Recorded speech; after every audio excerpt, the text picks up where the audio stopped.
So hey guys, it's Phoenix Astronomy 413 and today I'll be explaining about black holes and quasars. Now I already discussed about black holes in a previous short recently made. So today I'll start with a new topic which I have never discussed on the channel before, quasars. Now what is a quasar? A quasar is an actively feeding supermassive black hole that shoots out radioactive beams of light from its poles and possible chances from accretion disk also. Now these things are highly radioactive. If now neglecting gravity here, if one suddenly appeared in the place of Proxima Centauri, yeah, remember that, neglecting gravity, and pointed its gamma rays towards Earth, our magnetosphere, aka magnetic field, will be completely stripped away, as well as atmosphere, and it would make the surface of the Earth and the entire Earth, by the way, fully radioactive. It's not like the Hiroshima and Nagasaki bombing in Japan. No, it's nothing like that. It's way more dangerous, and I mean way more. You cannot compare that actually. Yeah. Now these things actually have accretion disks. Like you can see right here, that gigantic thing right there. Yeah, that's his accretion disk.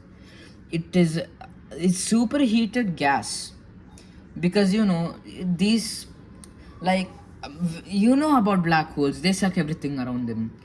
But in the case of some supermassive black holes and quasars, like taking for supermassive black hole, Phoenix A, Phoenix A, and for a quasar Ton 618, you can see that glowing disk around them. Those are superheated gas, and they're caused because of the gravitational pull, which gives them high kinetic energy. Because they're like entering the black holes at insane speeds. But like a quasar actually has a full form.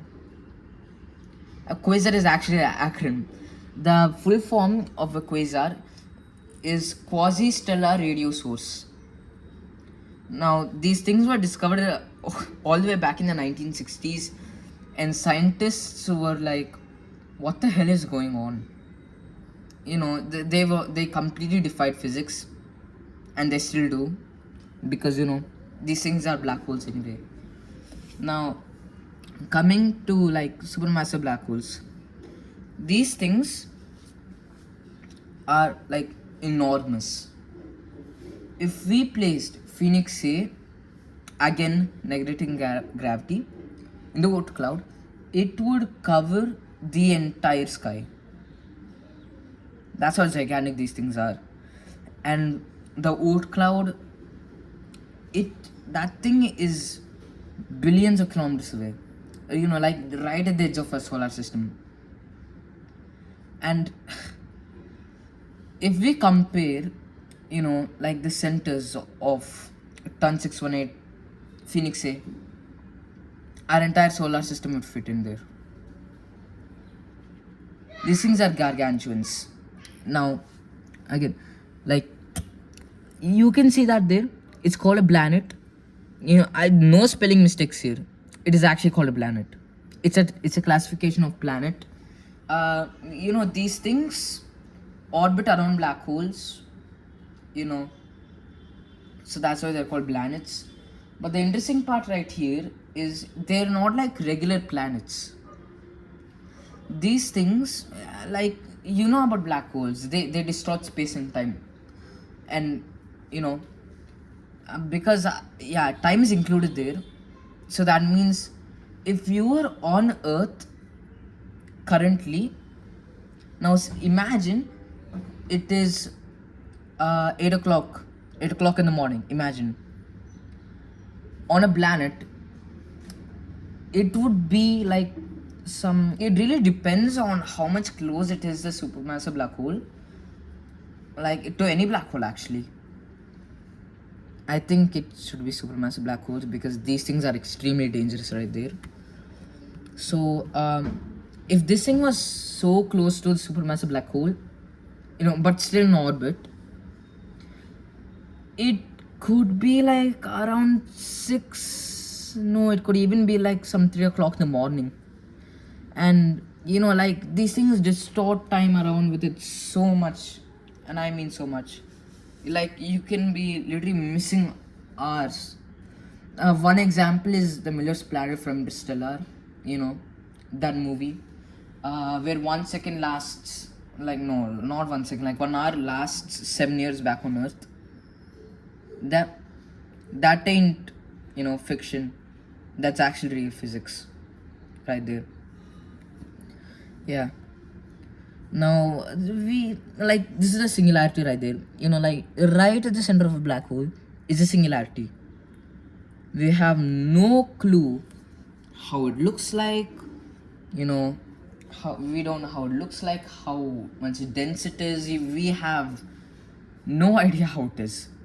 But one thing we do know is that it completely breaks down the information, the particles, the atoms, everything that enters into it. Very dangerous. Now coming back to our little guy here, black hole, space-time distortion. What does this mean? What is space-time distortion? As I said before, on a planet, the time can be different than what is here on Earth. Yeah, like you can see it. Now picture this. There are stars around, like imagine you're on the ISS. Okay, you see outside the window, you can see millions of stars. And again neglecting gravity, because these things have an insane amount of gravity. Okay, neglecting that, if one was close, like it was close to us, like look closely over here. You people who like don't know about space-time distortion, you guys might think, like it could just be comets. No, those are stars. Why are they so elongated? Because these things bend and drag space-time around with them. In case you don't know what space-time is, Albert Einstein, he's a very famous scientist, gave the theory of the space-time fabric, which shows gravity. It like shows gravity. It's basically a fabric where you place a very heavy ball on it. It bends down the fabric. Now that bending is gravity. Like it kind of shows gravity. But a black hole here is insanely dense, and I mean insanely dense. Some black holes can be as small as 20 kilometers wide. Now you don't need to like cause a supernova. You can actually make one out of anything. You can make it out of toys, you can make it out of paper, you can make it out of your house, you can make it out of basically anything. But how? These things can go supernova. Now remember, supermassive black holes, any black hole actually, are insanely dense. So that means if you compress anything to like a point where it is so small and so dense, there you go, you have it, a black hole. Yeah, and minded actually, if somehow in the future they actually get to create one, which I believe not, because these things defy physics in every single way possible. But if the future people out there, good luck with them, they suck everything. And there you have it, the explanation of a quasar, what the hell is a singularity, what's a black hole, all this stuff. Subscribe to my channel, and bye.